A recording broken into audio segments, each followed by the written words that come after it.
Bismillahirrahmanirrahim. Assalamualaikum warahmatullahi wabarakatuh. Alhamdulillahirrabbilalamin. Wabihi nasta'in wa ala umurid dunia wa din. Wassalatu wassalamu ala asrafil anbiya'i wal mursalin.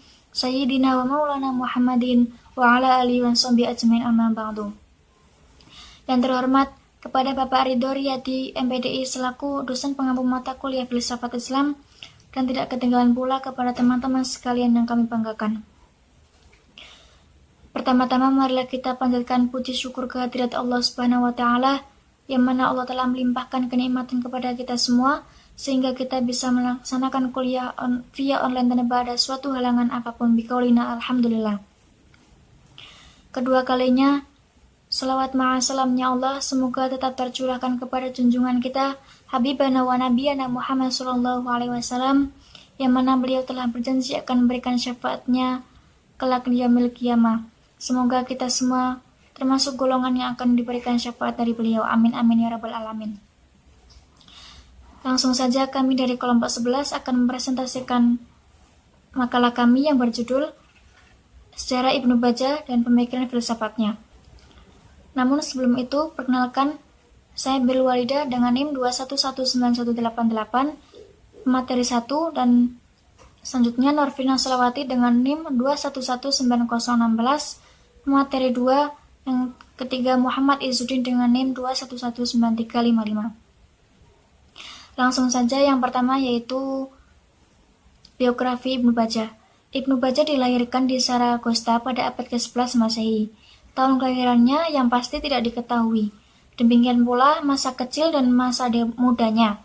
Ia memiliki nama lengkap Abu Bakar Muhammad bin Yahya al-Sa'id, yang terkenal dengan sebutan Ibnu Sa'id atau anak tukang emas, atau Ibnu Bajjah. Ia berasal dari keluarga Al-Tujib dan karenanya ia juga sering disebut sebagai Al-Tujibi. Di negara barat, tepatnya Eropa, ia juga dikenal dengan nama Evan Pes atau Evan Pes dan Aben Pes. Riwayat hidupnya secara rinci tidak banyak diketahui orang. Begitu juga mengenai masa kecil, masa muda, pendidikan yang tempuhnya dan guru yang mengasuhnya tidak terdapat info jelas. Kemudian Ibnu Bajjah terkenal sebagai seorang filosof Muslim Arab terbesar di Spanyol. Bahkan Ibnu Khaldun menjajarkan namanya dengan Ibnu Rus, Al-Farabi, dan Ibnu Sina. Menurut beberapa literatur, Ibnu Bajjah bukan hanya seorang filosof ensik, tetapi juga seorang saintis yang menguasai beberapa disiplin ilmu pengetahuan. Ibnu Khaldun salah satu yang menyebutnya sebagai salah seorang ahli eksakta seperti kedokteran, astronomi, fisika, musikus, dan matematika. Bahkan dalam buku lain dikatakan bahwa Ibnu Bajjah merupakan komposer lagu-lagu pop dan seorang penyair. Yang kedua ada karya-karya Ibnu Bajjah. Karya tulis Ibnu Bajjah yang terpenting dalam bidang filsafat ialah sebagai berikut. Yang pertama, Kitab Tadbir Al-Mutawahhid. Ini adalah kitab yang paling populer dan penting dari seluruh karya tulisnya. Kitab ini berisikan akhlak dan politik yang serta usaha-usaha individu menjauhkan diri dari segala macam keburukan-keburukan dalam masyarakat negara yang disebutnya sebagai insan muwahhid atau manusia penyendiri. Yang kedua, Risalat Al-Wada. Risalah ini membahas pergerakan pertama atau Tuhan, manusia, alam, dan kedokteran.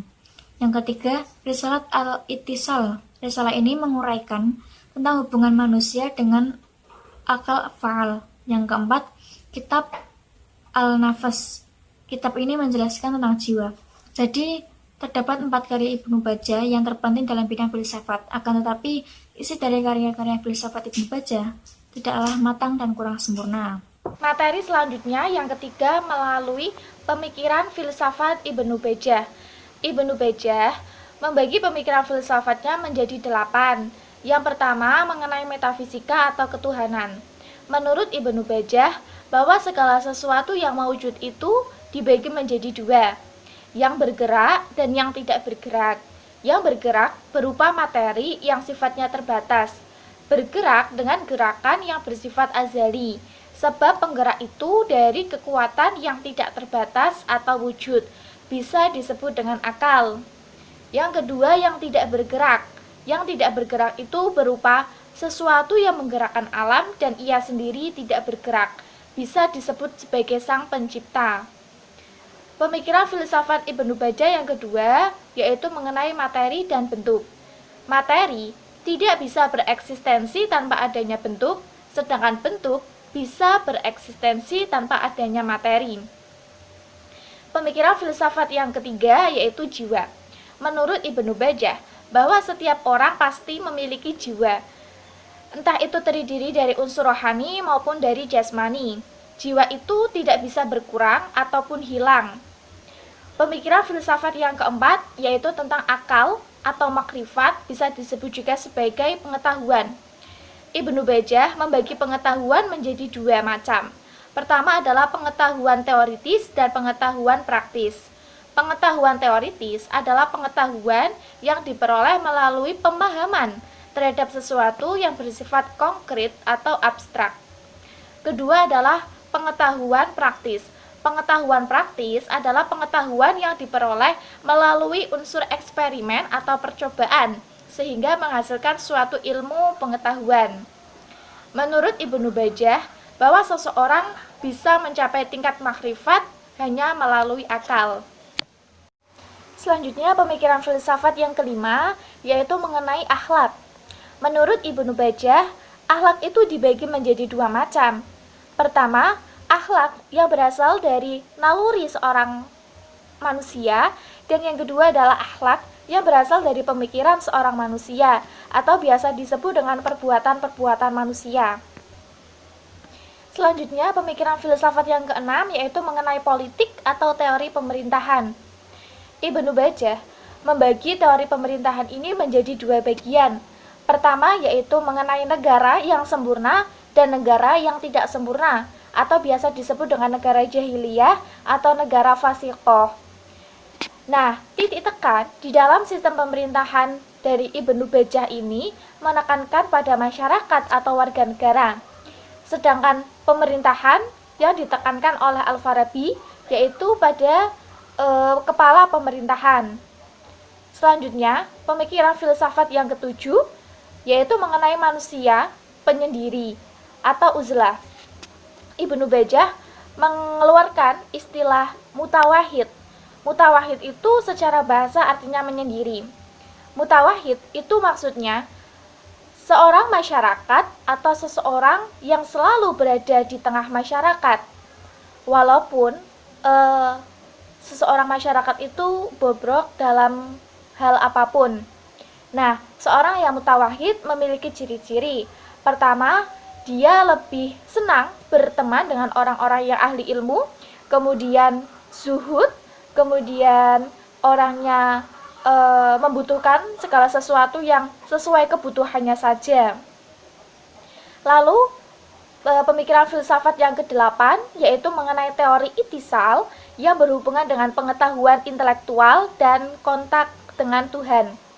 Menurut Ibnu Bajjah, pengetahuan itu tidak semata-mata hanya diperoleh melalui indera, akan tetapi pengetahuan diperoleh melalui akal yang aktif dan intelijensi yang tinggi. Materi selanjutnya mengenai metode yang digunakan oleh Ibnu Bajjah di dalam pemikiran filsafatnya. Pertama adalah metode taqarrub atau mendekatkan diri kepada Allah. Metode ini bisa dibuktikan di dalam pemikiran Ibnu Bajjah melalui metafisika atau ketuhanan.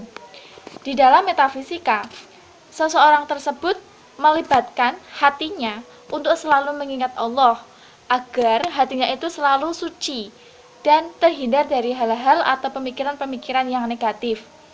Taqarrub juga bisa didapatkan di dalam pemikiran filsafat Ibnu Bajjah, yaitu uzlah atau seseorang yang menyendiri, di mana dibuktikan bahwa seseorang yang menyendiri itu lebih ingin memiliki teman atau lebih menyukai bergaul dengan orang-orang yang ahli ilmu atau agama daripada orang-orang yang biasa. Orang-orang yang uzlah atau menyendiri juga lebih senang kepada akhirat atau zuhud dan tidak begitu menyukai tentang dunia. Kemudian metode yang kedua yaitu melalui pemikiran. Pemikiran di sini bisa dilihat di hasil pemikiran filsafat Ibnu Bajjah yang mengandung materi dan bentuk. Di dalam materi dan bentuk pasti dilibatkan sebuah pemikiran dari manusia itu sendiri. Selain dari materi dan bentuk, metode pemikiran bisa dilihat dari akal, makrifat, dan pengetahuan. Karena seseorang yang menginginkan suatu pengetahuan harus memiliki pemikiran atau harus bekerja untuk bagaimana caranya memiliki pengetahuan tersebut. Kemudian metode yang ketiga adalah metode pembiasaan, yaitu bisa dilihat di hasil pemikiran filsafat yang akhlak, karena akhlak itu bersifat atau berasal dari pembiasaan dari pribadi seseorang tersebut. Kemudian metode yang terakhir yaitu metode penggabungan antara metode takorub dan metode pemikiran, yaitu bisa dilihat dari pemikiran filsafat Ibnu Bajjah yang disebut teori itisal, yang melibatkan pengetahuan dan kontak dengan Tuhan, di mana di metode takorub dan pendekatan pemikiran ini digunakan bahwa segala sesuatu itu tidak hanya dilihat atau didapat, atau pengetahuan itu tidak dapat dilihat hanya dengan indera, akan tetapi juga bisa dilihat melalui akal dan intelijensi yang tinggi, di mana akal tersebut diciptakan atau berasal oleh Allah Subhanahu wa Ta'ala. Oke, materi yang selanjutnya yaitu pengaruh pemikiran Ibnu Bajjah. Yang pertama ada metafisika, yaitu pengaruhnya manusia akan berpikir bahwa Allah Subhanahu wa Ta'ala adalah Maha Pencipta dan pengatur alam semesta. Yang kedua ada materi dan bentuk, yaitu pengaruhnya memunculkan gagasan bahwa materi bisa bereksistensi tanpa harus ada bentuk. Yang ketiga ada jiwa, yaitu pengaruhnya memunculkan opini bahwa manusia berasal dari satu jiwa dan bersifat tetap. Yang keempat ada akal dan makrifat, yaitu pengaruhnya memunculkan pendapat bahwa akal itu jalan untuk mendapat makrifat, mencapai makrifat. Yang kelima ada akhlak, yaitu pengaruhnya memunculkan dua sifat, yaitu yang berasal dari naluri dan pemikiran. Yang keenam ada politik, pengaruhnya yaitu memunculkan sistem politik yang menekankan pada masyarakat. Yang ketujuh ada manusia penyendiri atau uslah, yaitu memunculkan pendapat bahwa dalam bersosialisasi manusia harus mampu menguasai dirinya serta hawa nafsunya. Dan yang terakhir yang ke-8 yaitu teori itisal, yaitu pengaruhnya memunculkan hubungan antara akal dengan Tuhan yang menciptakan.